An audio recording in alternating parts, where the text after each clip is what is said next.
Well, we're in transition here in our bloom period of our fragrant garden and our formal gardens just south of our studio gardens. And what we've done is plant some spring flowering bulbs that are very fragrant, but we've tried to stick with a color scheme again of pink, white, and red. And our pink hyacinths have just finished up and they were very, very fragrant. And you can see now they're starting to decline a little bit, but our tulips and our daffodils are just getting ready to come on. So as a reminder, remember we tell you to try to leave the foliage on and let it die down naturally. So if you want to try to get rid of some of this ugly color here on the hyacinths, what you could do is just deadhead it, so to speak, and just cut back as close to the crown as you possibly can. And you can see that's quite a bit of the stock. And then you're going to leave the foliage here to die down naturally. So at least it will make it look a little bit neater in appearance while the other things are finishing up there blooming. Now we've also put a little bit of design interest into this too. We've put it right on the corner of this L-shaped bed, and we've tried to look at the height. We have some of the shorter things along the front, some smaller things on the end to try to raise it up in the center.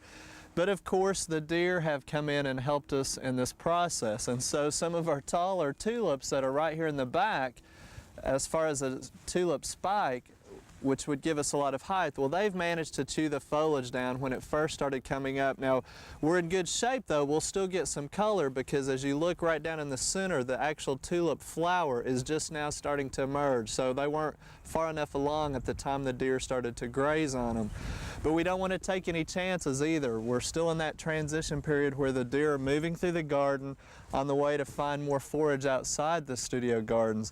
So we're going to take some protective measures. And really, this bed design is so awkward, it's hard for us to bring in protective panels like we've done in some other beds, and I'll show you in a little bit.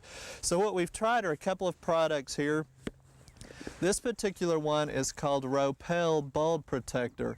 And if you read the label, it's a ready-to-use spray, and it's quite interesting to read this. It says it's to prevent grazing, nibbling, biting, eating, licking, chewing, gnawing, and browsing damage of deer, and then it gives some other critters to prevent as well. And just for a little bit of extra protection, we're also going to try the soap bars. Now, you know, on the show many years ago, we just took some soap bars that we'd collected, some of the smaller ones, hung them up in the fruit orchard, and it works a little bit, but they weather and you have to move them around. But it's interesting now, a company called Green Screen has actually put together a product that makes it pretty simple for you to purchase this and hang them up in the garden to try to deter the deer. And man, when you open the lid and you pull it out, you know it's soap. But they've got the packaging on it with the wire, the twisties, and I'm going to go right over here. It even gives you instructions on how to spread them apart because they need to be spread like every 3 feet. And it took a couple of times to read to find out if we should leave the label on. And actually, from what we can tell, they encourage you to just go ahead and take it off. Now, it's quite interesting. As you pull this off, you'll find Dial is the brand of soap. So again, it's very fragrant, but it's so specifically to deter the deer. Now, in one of our other beds in our all-white flower garden, we've planted over a couple of hundred white tulips. And the same thing happened. The deer started mowing on the southern side of it. We put up the soap bar, sprayed it with the Repel, and to date, it's worked pretty good for us. But let me take you over here to this other bed and show you some more mechanical barriers that you might also incorporate in smaller areas. Now, this particular setup in our chocolate garden may look a little extreme, but so far it's been working. What we've done here over some wheat that we planted just a few weeks ago is construct some chicken wire and rebar just to keep the deer from grazing on it, because obviously young tender shoots of wheat is very inviting to the deer. This particular one happens to be a black wheat, and that's why we have it in the chocolate garden.